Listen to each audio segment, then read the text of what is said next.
Hey! What's up? What's up? ドラフト、トレード、そしてフリーエージェンシーということで、来季に向けた戦い、NBA は休むことを知らず続いているわけなんですが、ワシントンウィザーズ、これまで球団の家宝として扱われてきたブラッドリー・ビールもトレードして、そして再建に向けて大転換をしたわけですよ。これに驚いた方も多いと思います。そしてクリスタプス、ポルジンギスだとか、クーズマもこれから指名権の獲得とか、それから将来のキャップスペースの流動性、こういったものを確保するために、つまり将来のチーム作りを進めるためのカードとして今後も扱われていくんじゃないかなというふうに思いますし、ブラッドリー・ビールのトレードで獲得したクリス・ポールなんかもそういったカードになる可能性が非常に大きいんじゃないかなというふうに思います。最初ブラッドリー・ビールが動いた時は、そうか。これほどの、見返りしかもらえなかったのかというふうな率直な気持ちになった人も多いんじゃないかなと思いますけれども、何はともあれ、ブラッドリー・ビールの大きな契約、そしてトレード拒否権もそこに含まれている。NBA で唯一ですよ。そういった選手を動かすことによって、初めていろんなこれまでの貢献という意味ではないですけども、初めて将来に向けての再建の足かせだとか、そういったものが取っ払えるという、そういった状況にできたわけですよ。それを引き取ってもらうところを見つけること自体が非常に難しかった。しかも、ビールが、そこには行かないよって言ったらその時点で終わり。つまりビールは新しいチームに行くにあたって、その新しいチームがあんまりにもウィザーズの方に見返りをたくさん与えてしまうと、ビールが首に縦に振らないということでこのノートレード条項が入っていたっていうことが非常にワシントンにとっては、大きな、つっかえ棒になっていたわけですけれども、サンズとのトレードが成立して、ワシントンは未来に目を向けることができるようになったというわけですね。で、すでにこのビールのトレード、それからそれに続いて、ポルジンギスの、プレイヤーオプションを行使しつつ、それから3チーム間のトレードっていうものが1回情報として出ましたね。ただこの3チーム間のトレードは、破談になったそうなんですが、引き続きワシントンとしては KP を動かすことで、より負債だとか、それから足かせなく再スタートを目指していきたいっていうことは十分に、こういった動きや情報などで伝わってくると思います。ファンにとっては我慢のシーズンが数シーズン続くかもしれませんけれども、先々振り返って優勝した日にはその、道のりがここから始まったと、思い返す日も来るかもしれませんよね。それとも先輩チームである OKC とか、ヒューストンとか、オーランドとか、デトロイトが先行するのか、こっちの動向も非常に気になるところです。さて、若い選手、若いチームという話では、2023年の NBA ドラフト、いよいよ明日ということで大変、注目している方も多いんじゃないかなというふうに思います。規格外のウェンバンヤマとか、スクート・ヘンダーソンとか、どこ行くんだっていう大変注目になっていると思うんですが、今回僕の動画ではステフ・カリー、クレイ・トンプソン、この2人のドラフトにまつわるスペシャルインタビューをお届けしたいと思います。今回インタビューに応じてくれたのは、2009年5月にゴールデンステートウォリアーズの GM に就任して、6月末には7位の指名権を手に球団の命運を左右するようなドラフトを行った当時の責任者ですね。で、現在はアトランタホークスのカレッジスカウトを行っているライリー氏です。ライリー氏の経歴をお伝えしておくと、1988年から NBA キャリアをスタートさせました。ミルウォーキーバックスのアシスタントコーチから始まり、バンクーバーグリズリーズ、ダラスマーベリックスを経て、ゴールデンステートウォリアーズのアシスタントコーチ。そして、アシスタントコーチから2009年に GM になって、2012年までこれを務めたんですね。で、2012年から2018年まではゴールデンステートウォリアーズで、ダイレクターオブスカウティング、スカウト部門のトップですね。そして2018年には、アトランタホークスの、シニアアドバイザー、バスケットボールオペレーションのシニアアドバイザーに就任。これを2022年まで務めて、そして今また、カレッジのスカウトを担っているということなんですね。今も続くゴールデンステートウォリアーズの黄金期を支えるステフ・カリー。それからクレイ・トンプソンの2人を指名するにあたってどんなことを感じていたのか、日本ではなかなか聞けないそのプロセスも、伺えたんじゃないかなというふうに思います。それではお楽しみください。I really appreciate your time. Just now you were mentioning that you've been working in the NBA 32 years, came into the league at 1988. Yes. That's a very long time. Yeah, I started with the Milwaukee Bucks Mm-hmm. and started out as a video coordinator and a scout. Right. And we scouted college games as well as pro games. And the staff at that time was a small staff. It seems like that everybody's got 10 or 12 or more people in today's arena, so to speak. But at that time, I think there were 5 of us. 5. And Wow. that included the head coach, the assistant coaches, and a couple of scouts. And it was a small staff. Everything has grown since that. I've seen a lot of change, most of it for the good. Mm-hmm. To be in the business so long, what excites you the most about the NBA life and basketball life? I really think the quality of play is just outstanding. It's been good basketball for a long time. When the league started, there were only 8 teams, and so you can imagine all the college players, and a lot of them only had 10 players coming. So there have been 80 players, right. And now we have 30 teams, and you have 15 roster players, and then we have 2 two-way players, and it has continued to expand. Mm-hmm. Quality basketball has always been pretty good, but today's athletes are just extremely good. It's exciting to watch how much they can do and do it with perfection. Mm-hmm. That it never ceases to amaze me that you'll see just an absolutely great performance from time to time, and you think, how did that person ever do that? Or Steph Curry had a lot of those performances, and we've seen them over time. We know that Wilt Chamberlain scored 100 points at one time. Obviously, I didn't see the game. I did see Wilt play, but at the same time, I didn't see that one. We probably won't ever see that again, but there was a 3-point shot at that time. And that was a time when there was a lot of basketball played right down in the low post. Right around. And there was a time in our game where the big men dominated. And if you didn't have a big man, you probably weren't going to have very much success. And of course, we've seen the evolution of the 3-point shot and then the quality of play from some of the perimeter players. And it's now shifted. I thought for years coaching college basketball and even in the NBA that it should be a game of skill. And I didn't like seeing big people catch the ball on the low block and just back up and then put the ball in the basket. I didn't think the game was intended to be played that way. And of course, we've moved away from that. The game was more skill-oriented than it's ever been. And of course, Steph is the leader of that. He has changed basketball at the NBA level, at the college level, and to some degree, even at the high school level. What made the NBA realize that basketball should be played more skill-oriented and maybe the perimeter players should be the ones that hold the keys to success? I'm not quite sure that I know the answer to that. I agree with you that there were some changes that were coming because of the 3-point shot. Many coaches did not embrace the idea of shooting the 3. One of the better coaches in the history of the NBA was Jerry Sloan at the Utah Jazz. He didn't like the 3-point shot. He basically didn't like his guys shooting it. And there were a few guys that were that way. But then our players started making more and more shots. And my opinion is that when coaches see something that seems to work, they're going to buy into it more quickly than others. Some bought into it slowly, but there's no question across the league right now, the 3-point shot is a major factor. And I don't know exactly the date at which that turned. You could probably go back and start looking at statistics and do a statistical analysis.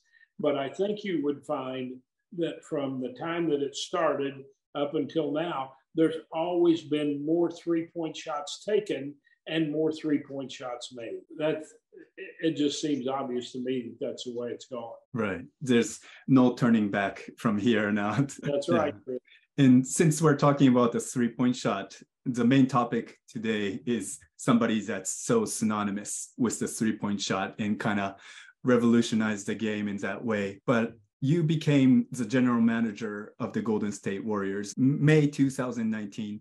And 1 month after that, you went into the draft holding the 7th pick. And we all know who you picked. It was Stephen Curry. I want to go deeper into that main topic a little bit afterwards, but I found an article on NBC Sports that when Steph and his wife was expecting a daughter, well, Steph came to you asking about, and they have an idea of naming their daughter Riley.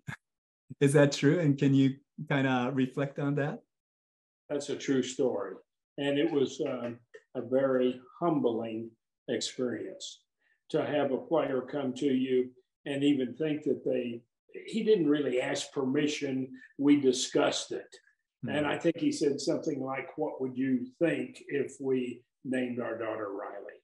And, but to include me in the conversation, I was really humbled. And I thought, what a great thing. And see, he wasn't really a superstar at that time yet either. And I think it would have still happened regardless of what age he was or whatever. But yes, that's a true story. I was blessed to be able to be around him a good bit and went to his wedding.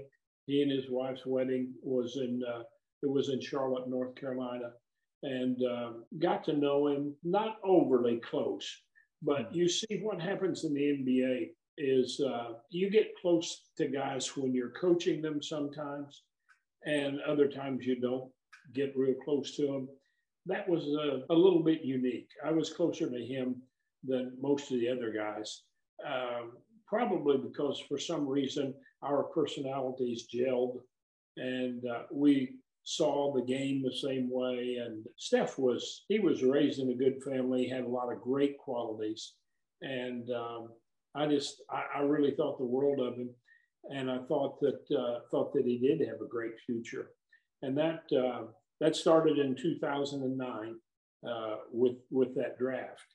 Mm-hmm. And it was interesting leading into that draft too. Right. So talking about the draft, 2009, the draft class produced 6 all-star players. As an expert, would you say the draft class is a good draft class or okay class or a great draft class looking back? That was a good draft class.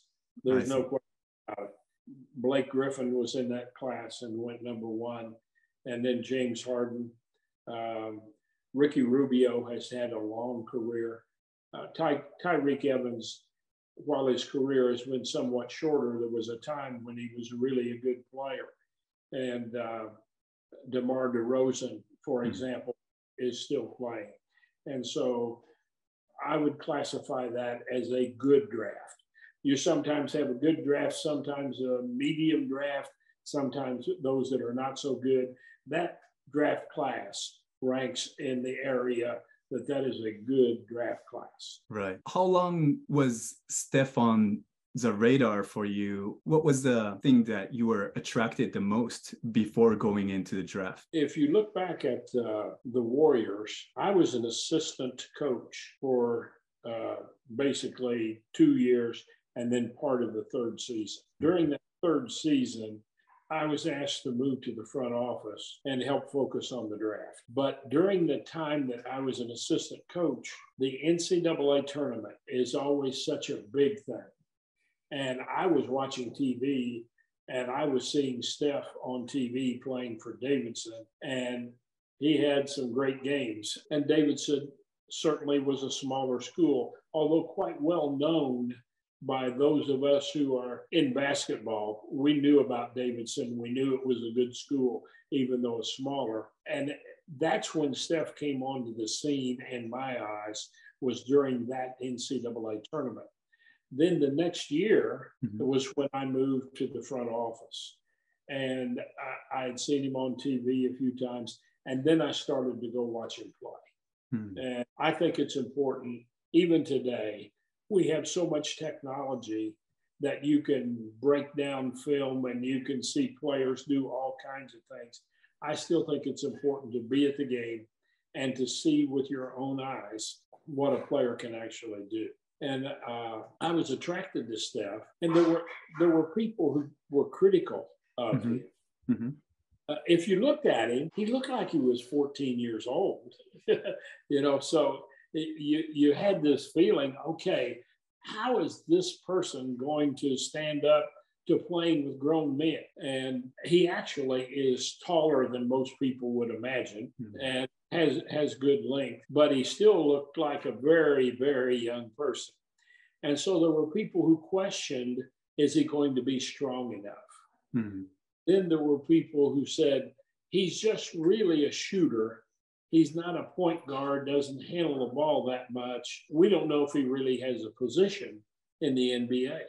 And so I started following him. And I went to a game in Indianapolis, Indiana, where Davidson played Purdue University. And it was I think it was on a Saturday. And I wanted to see that game because Purdue was one of those teams that they played a rough sort of a game. They fouled you a lot. And it was before the handshaking rules got into even college basketball. Right. And okay, the question is Steph tough enough? Well, we're going to find out right here. And is he really a point guard? Well, as it turned out, he played some point guard in that game. So I went to that game and Purdue beat him up and he took it. Then he played some point guard. He made the long pass, he made the short pass, and he showed his dribbling skills. And I walked out of that gym that day, middle of December, thinking, okay, if there's any way we can draft this guy, I'm sold. And of course, we kept watching him, and the rest of our staff watched him, and we did the due diligence all the way through. But I was convinced that he was more than just a shooter and could handle the ball. We needed a point guard desperately. And I thought we had drafted a point guard that would be with us the next 10 years. That's the way I'm looking at it. As it turns out, he's better than I thought. I can't say I solved it. I was so pleased that I got to go to New York to Madison Square Garden the night he broke the record for the most three-point field goals made in the history of the NBA. I didn't. I mean, that's one of those things that he's just had a fabulous career. And what he's done, it's not that he's all bulked up or anything, but he got stronger. He committed to go to the weight room and really work at it. And he's gotten stronger and stronger. That helped his defense. And he has continued to improve. And he's fought through some injuries. His character has been outstanding. You going to Indiana in the Purdue game and seeing that toughness, you also see that flame in him, that sometimes his looks could be deceiving because he's kind of shorter than other NBA players. You mentioned he hit the weight room, he got big, but still he's not the bulkiest person. You actually went to see how tough he is, and he proved that you were right. How important is that to have that competitiveness even in the NBA players? See, there are players who are very vocal, they're outspoken, they're demonstrative, and then there are other players, I call them quiet competitors. The competition desire is inside them. It's in their heart. And sometimes they don't say a lot. They just go play. But the desire to win and the desire to improve is there. A lot like what Steph really is. There's an inner desire. There's an inner confidence that goes along with it. And he has great understanding of the game. He studies the game. He sees the total part of the game.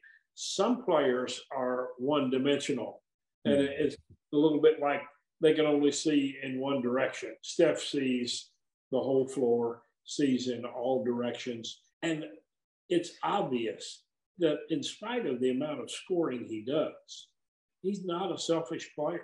He thinks it's important to make sure that his teammates are scoring and that they get a chance to show what they can do. I was at the game the night. Klay Thompson had 37 points in one quarter against Sacramento.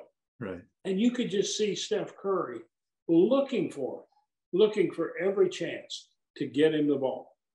There are some point guards who don't quite have that mentality, but he showed you that if you get everybody else involved, and if they trust you to know that if they get open, they're going to get the ball, he just proved how great of a thing that really is. Right. Well, his leadership style might be different from others, but the way he built the culture in the current team is just absolutely amazing. And it shows in the game, just like you said, how the whole team plays and how the team approaches every game. I've been covering the NBA for almost 10 years now, but it's always been wonderful watching him. And it makes me curious about Steph even more. Like all-time greats always improve every year, right? And you're very humble to say that your expectations was to have him as a point guard for 10 years, but he exceeded all those expectations. But what is like the single thing that you were surprised the most by Steph? I do think that it was a little more surprising to me at the amount of passes that he made to help other people score. I knew he could pass the ball, but I was a little surprised at what he did with his passing and getting everybody else involved. I thought there would be some level of it, because if he didn't have that, I wouldn't have wanted him as a point guard. But if it was going to be about like this, it actually went about like that. You know, he really changed that. While I saw him as a shooter, he also became a better shooter than what I expected.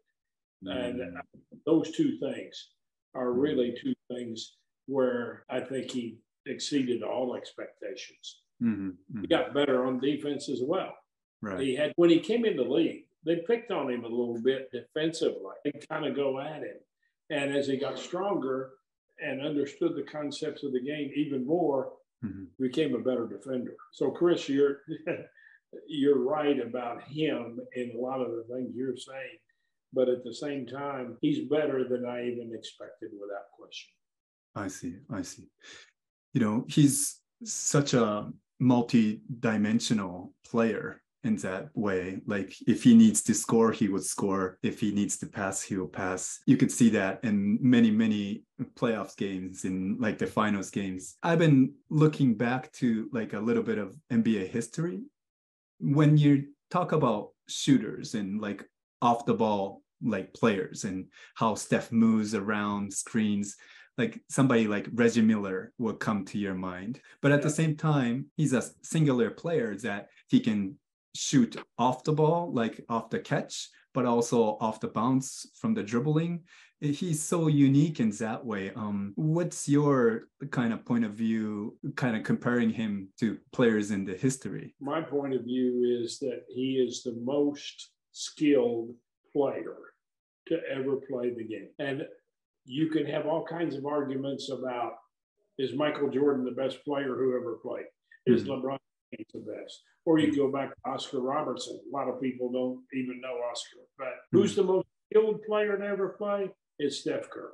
Wow. And we go and look at these things. For example, everybody talks about his three-point shooting, which is outstanding. And we just mentioned he's the all-time leader in three-point shots made. But think about the number of times that he can go to the basket and he'll finish in traffic and get the ball up on the backboard really soft, and it'll drop in. And his ability to penetrate and either finish or make a pass, that's what really helps. If he didn't have that, they'd cover up his three-point shot all the time. But if you get too much up into him, he'll drive around you.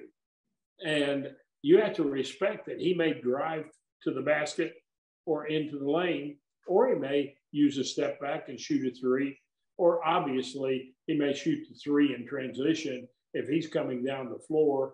And as you've said, he'll shoot it off the bounce, off the dribble, or he may be spotted up in the corner or something like that. He can shoot it whether it's off the bounce or whether it's a catch and shoot, but he also can get to the basket, which is tremendously important. Right, right. Yeah, it's just amazing him, watching him shoot long distance floaters going over Anthony Davis and using the high glass. Yeah, it is.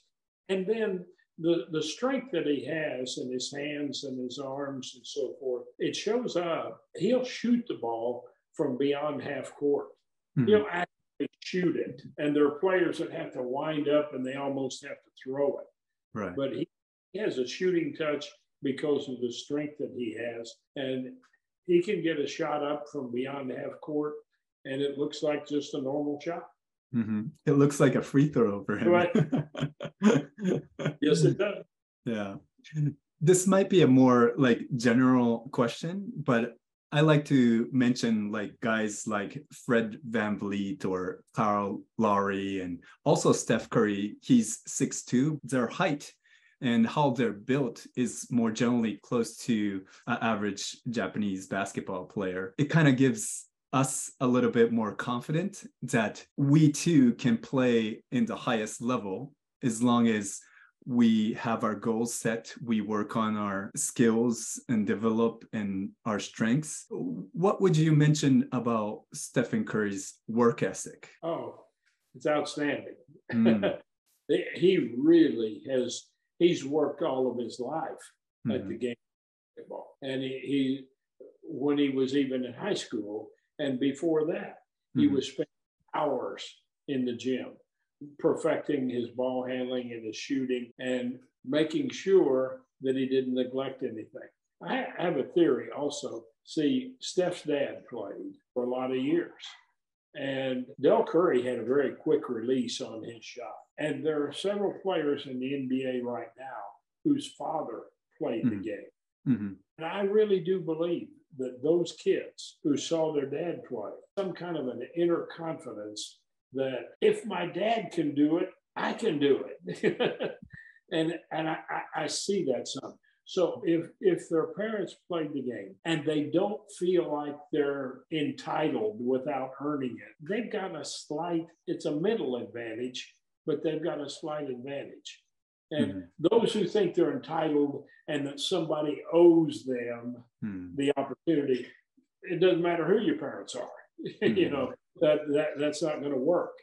But there are quite a few of our players today whose father played the game and played in the NBA. We see it a little bit in baseball as well. And so I don't mind at all going to scout a player and finding out that his father played or that his uncle played or something like that. I see.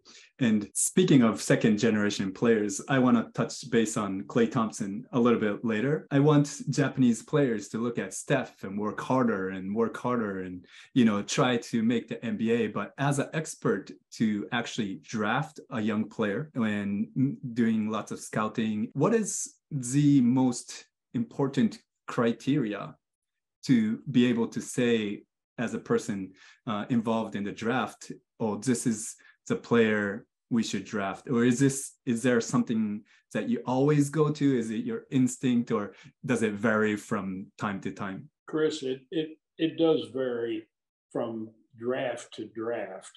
I see. And you're looking at different players, but you're also looking for key factors. Key factors. Shooting is still the most important thing in the game. So we're always looking for shooters. And then you want to look at what's their mentality. Do they understand the game? Do they cooperate with their teammates and coaches? And are they a team-oriented type of person? Beyond shooting, then you ask the question, what is their NBA skill? What do they do that makes them an NBA prospect and then even an NBA player? One of the things that translates from, we see a lot of college games. So one of the things that translates from college to the NBA is rebounding. Typically, if a player rebounds well in college basketball, he will rebound well in the NBA. Doesn't mean just average. I'm talking about somebody who is really a good rebounder, but that carries over. Then you look for a player who can at least hold his own on defense. If you're a player who cannot play defense at all, doesn't matter. You better be shooting like Steph Curry shoots, you know. But I'm also looking for shooters. I'm looking for ball handlers. I'm looking for defenders and rebounders. Mm-hmm. And those are the things that go into it. And then we look at what is this person's mental makeup. Mm-hmm. Does he work all the time at basketball? Does he understand it? What goes into his thinking? And then I like to use the phrase, is he a low mistake player? Hmm. I like players who don't make mistakes. Everybody does. Yeah. And sometimes players make a good number of mistakes, and yet they're pretty good players. Mm-hmm. Guards tend to have more turnovers than anybody else, simply because they're handling the ball most of the time. And so when you look at turnovers, I look more at the ratio of assists to turnovers. And if a player has 11 assists and 4 turnovers, okay, I'll live with that. That's a pretty good ratio. Mm-hmm. And anything close to 2 to 1 is pretty good in regards to that. I also think that a player needs to be someone who has some kind of an inside desire. It doesn't have to be vocal. It can be, but you want people who want to be mountain climbers. And you'd like to know if they're satisfied to climb partway up the mountain and sit down and relax, you don't have the player you want. Hmm. And we see that from time to time. Mm-hmm. We see players who get satisfied. They maybe get drafted. They come to the NBA and they say, okay, I've made it. I'm satisfied. Right. And when that happens, they're not around very long. So you determine what is their motivation. Do they want to climb the mountain? Often hard to do. Right. You don't always get the true story from just talking to players. I do like the idea of interviewing players. I like to take a player to dinner. I like to spend some time with him. I get to know him a little bit. That isn't all of it. Mm-hmm. But Chris, if you and I go to dinner, you'll get to know me a little better. Mm-hmm. I'll get to know you better. But we don't know each other yet. Right. And it takes time. Mm-hmm. And that happens with players. It takes time. They have to go through training camp, and sometimes it takes a full year or 2 years. Maybe some of them will blossom in the 3rd year. And you do everything you can to investigate and to determine the person. You're not always going to be right. Mm-hmm. Of course, all the careers are not smooth sailing. There will be obstacles. And what does the player do when they hit a road bump like that? Do they find a way to overcome it, or, are they kind of content of where they are? You mentioned hardships, and that's part of life. Every family at some point or another runs the risk that they may run into a hardship. Mm-hmm. When that happens to a player, how does he handle it? And if you lose a loved one, for example, that can be really tough. And then there can be other things that happen. There can be some kind of an automobile accident. There can be an injury. Sometimes those things, the hardships are self-inflicted. And so you've got to deal with all of those kinds of things and try to figure out how to help the person advance. Most of them will accept it. Some of them will not. Some of them will not change what they're doing. And it often ends up the end of a career. Right. It's so sad looking from afar. You see a very talented player, but doesn't last too long in the league. It's true. It happens to everybody in every career. Like, how do you keep pushing? It shows that person's strengths, I guess. There's no doubt about it. Right. And sometimes there are things you can't get ready for. Mm-hmm, definitely. Do everything we can to help players as they come into the NBA. The NBA has done a reasonably good job of taking the rookies, and they spend time with them.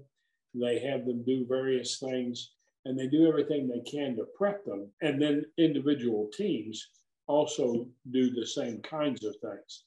But there are still problems, and there are still things don't get resolved. And it's very frustrating when you see a player who has a great deal of talent and he doesn't make it. And oftentimes it's motivation. Sometimes it is a tragedy. Right.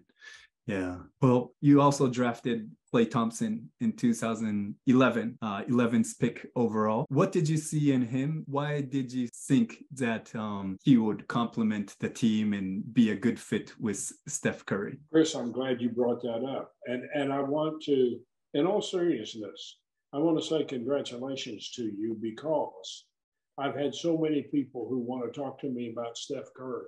And I often said, I can't get off of this interview without mentioning Klay Thompson, because Klay Thompson and Steph Curry are, it started with Steph, and then we come along with Klay. And when you talk about importance to an organization, Klay Thompson's importance is just, it's unbelievable that people don't understand how much he played into it. I saw him play several times. Interestingly enough, the last time I saw him play was at UCLA, and they lost the game. And we go on to other scouting deals. The last time I saw Draymond Green play, he was at Michigan State. They lost the game to Ohio State. And I mentioned to you that Purdue beat Davidson. All three of those guys lost in games that I went to see, but it did not deter us, from looking at them as great players. The thing I saw in Klay was a shooting form that looked good, and also his ability to move. Not so much handle the ball, but he got up and down the court. He knew how to come off of screens. He knew how to get open. And overall, he was a pretty good defender.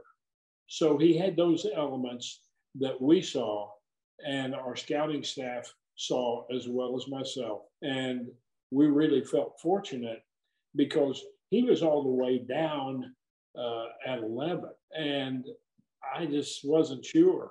Same way with Steph. I wasn't sure that he was going to get to 7. When we were talking about Steph, I was doing everything I could to prepare to trade the pick in the event that Steph Curry was not going to be available. And we didn't have so much of a trade discussion on Klay. There were some guys behind him that we could have taken, but we certainly had him ranked pretty high, much higher than number 11. And even though that was a fairly good draft, probably isn't as good as the 2009 draft, but it's still a pretty good draft. There were some good players in there. Of course, Kyrie Irving was in there, and Giannis Cantor and Kemba Walker, and Kawhi Leonard actually. He went out. Yeah, you saw all these qualities in Klay as a player, but what did you see after he was drafted? You mentioned that Steph is very important, but Klay is almost equally important for the organization to have this kind of success. Did they have kind of early struggles, or just maybe just saying like they had to pay their dues? Now looking back, they look like pair match made in heaven and became the Splash Brothers. But what did you see in that process? Well, Klay didn't play quite as many minutes early on as Steph did. We had a player named Monte Ellis, and it was a little difficult for Klay to get as much playing time. But then we eventually traded Monte Ellis, and it opened the door for Klay Thompson. And once he got to play, we started seeing things. We started seeing his shooting ability.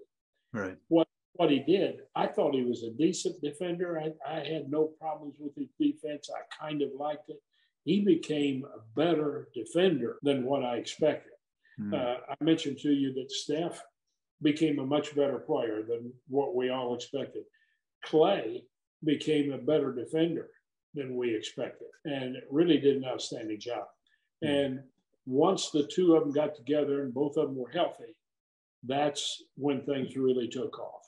And they complemented each other so well. There were times, and it was quite common, that Klay Thompson would guard the other team's point guard, and Steph would guard somebody else.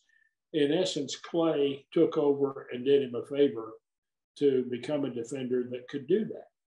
And the combination of the two of them is outstanding. They're the best backcourt to ever play in the NBA. Right. And you might get somebody that will argue that point.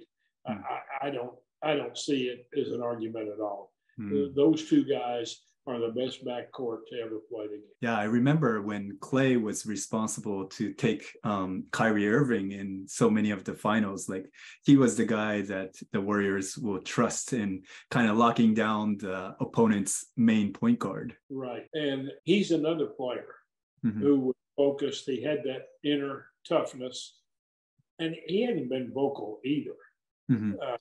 It's inside, and the desire to climb the mountain has been there for him, and he's done it. Yeah, you can see the fire. Like, Game 6 Klay is so famous among Japanese fans as well, but when the kind of stake is high, he always rises to the occasion. He did it a lot. Certainly did, and we're probably going to see more of it. Definitely. Before we go, you're in Chicago right now for the draft combine, correct? No, I leave tomorrow to go to Chicago. Oh, you leave tomorrow. Some of the activities that are going on are activities that are around the G League. And we have a large staff of people who deal with the G League. I'll get there tomorrow, and there'll be a lot of activity that will start from then through till the end. Right. Well, what is the energy like? I never been to a draft combine. I don't know a lot. I don't think a lot of Japanese fans know about it, but what's the energy like? It's somewhat similar to football. When football has, their combine, there are a lot of things that are done. They measure players' height, measure their wingspan, and then they measure their speed. They measure the vertical jump. How fast do they run a 40, for example? How well do they change directions? So those things are done. And then they interview players. Teams actually interview players, get a chance to know them. Can't interview all of them, but you get a chance to interview quite a few of them. And there are games that are played there. Not all of the draft eligible players will participate in those games. You can choose to participate or not. And usually those games are players that are going to be in the second round. I see. And they think, if I do well here, I might move up to the first round. And that does happen. A lot of the players who think that they're in the first round, they think, well, I know pretty well where I'm going, and I'm not going to participate. So there are some changes that are going to take place next year because of the new collective bargaining agreement. All players will be required, it's my understanding anyway, to attend and to spend some time there and go through the process that the NBA has outlined. And right now, we may have some players who get drafted who are not in attendance at Chicago. Sometimes it's because of injury, and they're from injury. And sometimes they're so highly graded that they already feel like they earned the #1 spot. That's right. Exactly. Or number 2 or 3. Yeah. Well, 3 is pretty good too. Oh, yeah. Yes, it is. Yeah. Well, I really appreciate your time. I hope it's a great draft combine and all the draft process. I wish you the best of luck. And hopefully I can come to Atlanta during the season one of these days. I know you'll be around America, doing scouting and everything, but I hope we meet someday in person. It would be my pleasure. And if I'm in Atlanta, when you get through there, we want to make sure we say hello. Yes. And spend a lot of time in Phoenix. If you get to Phoenix, Arizona, that's great. And but I bounce around quite a bit. So you never know where I might be. Thank you so much for your time. No problem. Take care of yourself. Okay, you too. All right. Bye-bye. Bye. Good night.